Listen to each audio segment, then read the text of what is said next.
Ayan. So manguha muna tayo ng itlog ng ating mga manok. Decad Brown at ng Rhode Island Red. Okay, let's go.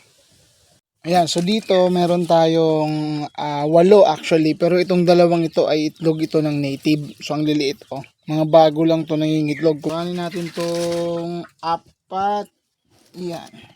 Tiran lang natin ng isa na itlog. So kinuha natin yung 4, 5 actually. Kinuha natin yung 5 pala. Ito naman ay merong 2, 3 actually. Yung isa dito ay itlog din na native. So kuhanin natin ang 2 na. Iwanan lang natin yung itlog ng native. Okay? So meron na tayong 7. Ang ating Rhode Island Red ay ayan. Meron siyang 4 na itlog.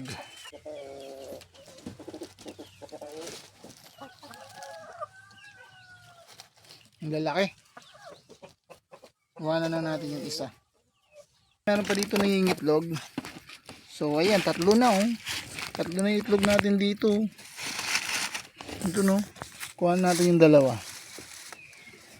Tapos dito, meron din dito.